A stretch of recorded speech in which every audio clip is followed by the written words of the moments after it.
Mhm. Hey everybody, welcome back. So today we are in Joe's gallery and we're about to show you something exciting. And what you're about to see is something you've never seen before. If you have, let us know in the comments.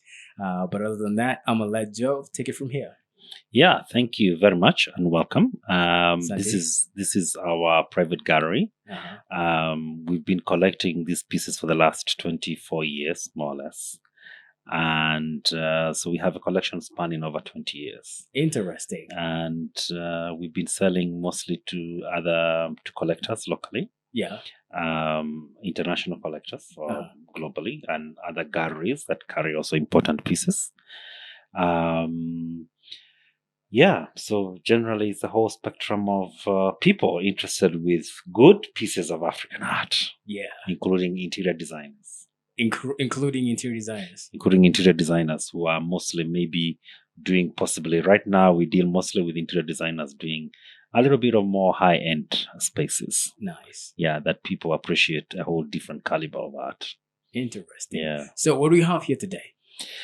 Um, yeah. So um, this is interesting. This is like we call it like a Songe fetish for those who have never heard. Songe people are found in the southwest of the Congo, Okay. and it's a very big tribe, possibly about 1.2 million people that live in that region, Whoa. and they are very well known for having created very many different art forms. It's a very popular tribe in the African art circles. Yeah. Congo possibly has one of the richest, diverse cultures in terms of art is concerned. So they have Congo has about 440 tribes, and each of those tribes was creating some form of artifacts for them. And so Songe stands out quite uniquely in that circle of 400 pieces or in the global circles of African art and traditional art because of the way they spent, they did.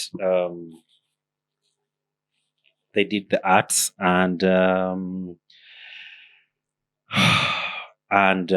the art forms that they created. Yeah. So what is in front of me is actually what you'd call a Songe fetish. This is possibly maybe about 80 years old.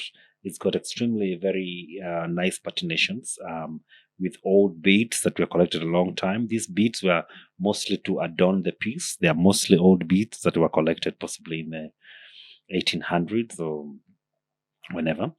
And when you see the horn, which is most likely maybe it was from a buffalo from a long time ago, and then they had the different feathers from different. So these were all adornment pieces that were meant to scare the spirits away.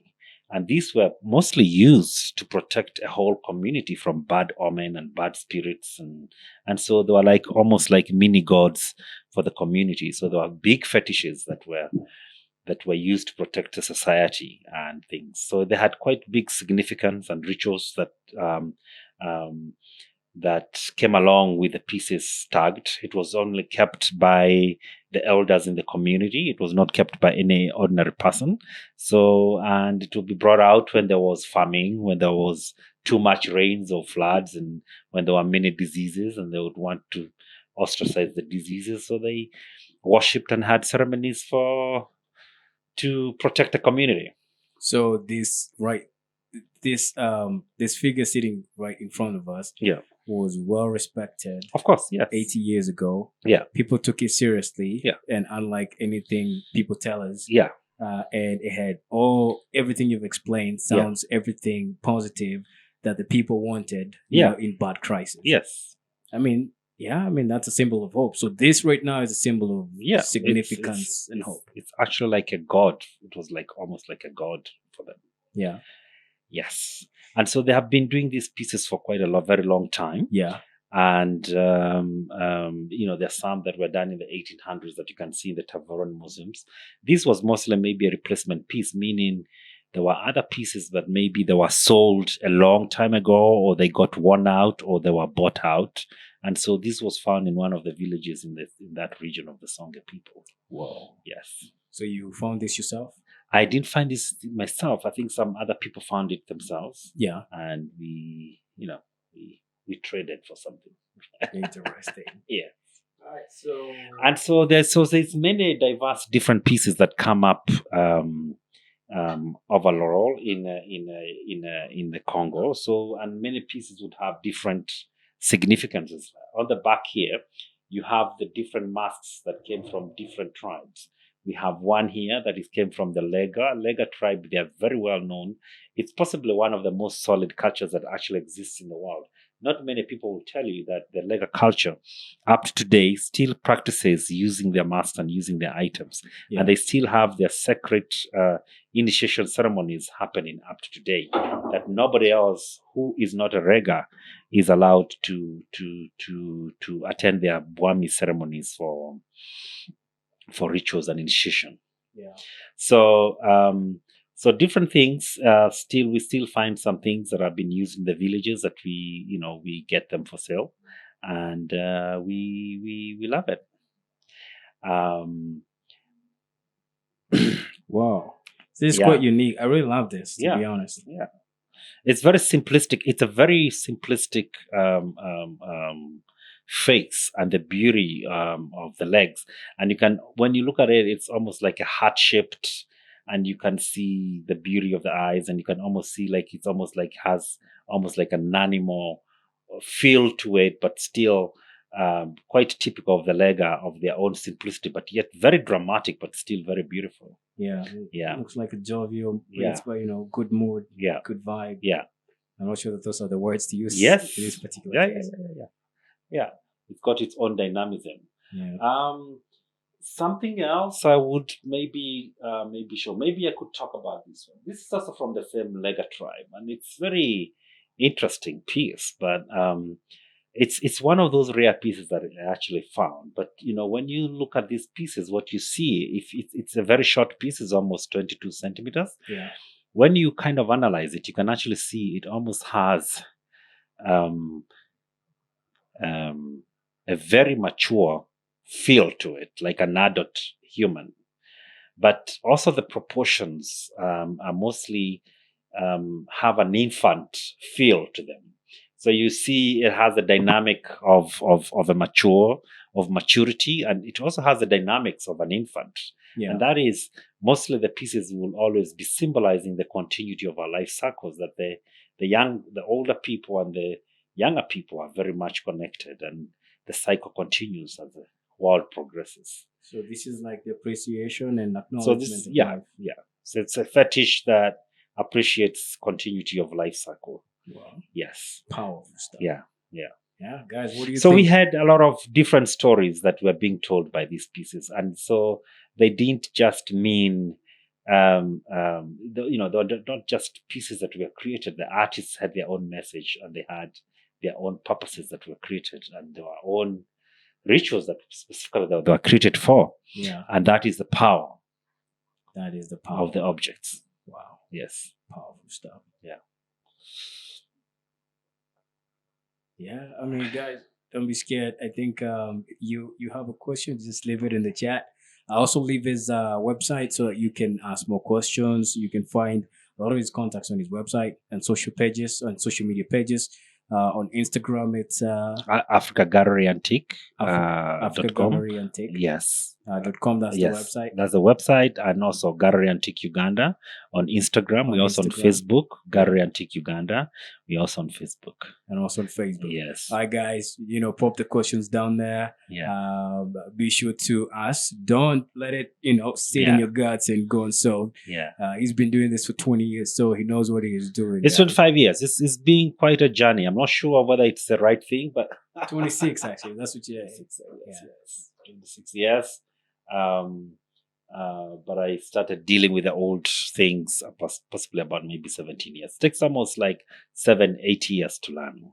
Wow. To just understand and to dig a little bit deeper and to have a higher understanding. And with all these books in front of us, we can fill up a whole 40 square foot of books and research that has been done on pieces a lot. Yeah.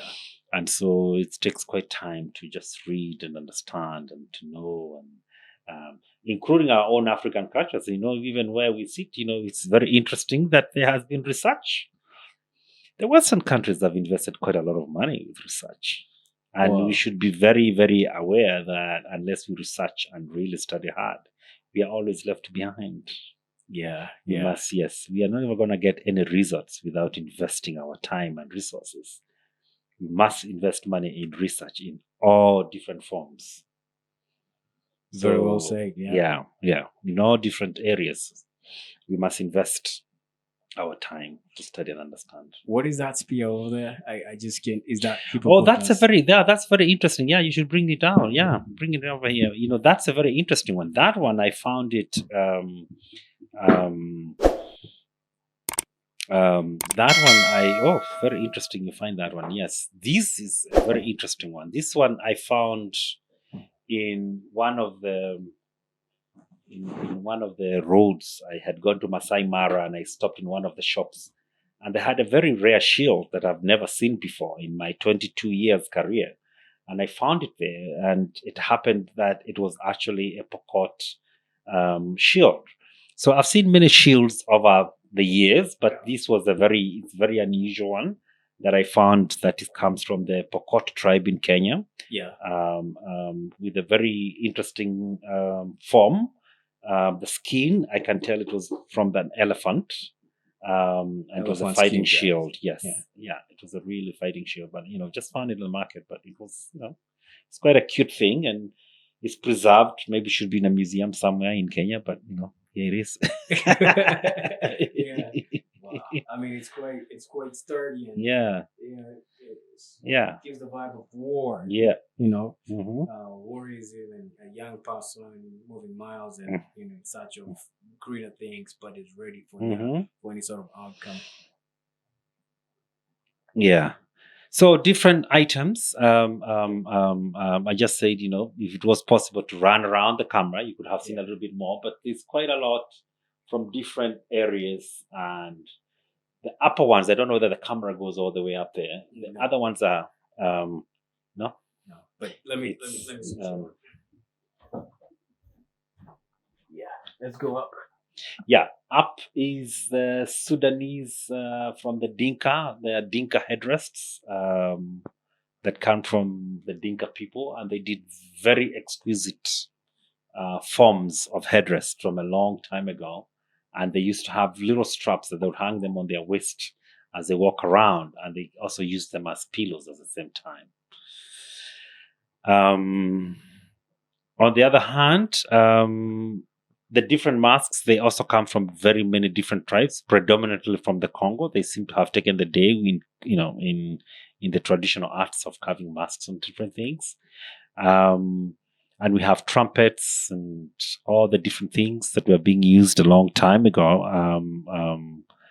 by indigenous communities and different items. Yeah, I think that's quite interesting. Yeah. So, guys, that's it. I hope you like this. Go ahead and find African Antique Gallery. Africa Gallery Antique. Africa Gallery Antique. Yeah, online. And African Gallery Antique on social media, on Instagram and Facebook. And Gallery Antique on Facebook. On Facebook. Yeah. All right.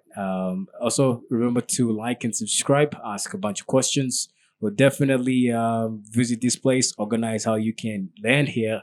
If you're in Kampala, I'm pretty sure you're going to enjoy a bunch. And also, just to put the word out, is that anybody also who has collections, if you know anybody who has collections, anywhere in Tanzania, anywhere in Kenya, anywhere in Uganda, we are always interested to look at different collections. We do purchase, and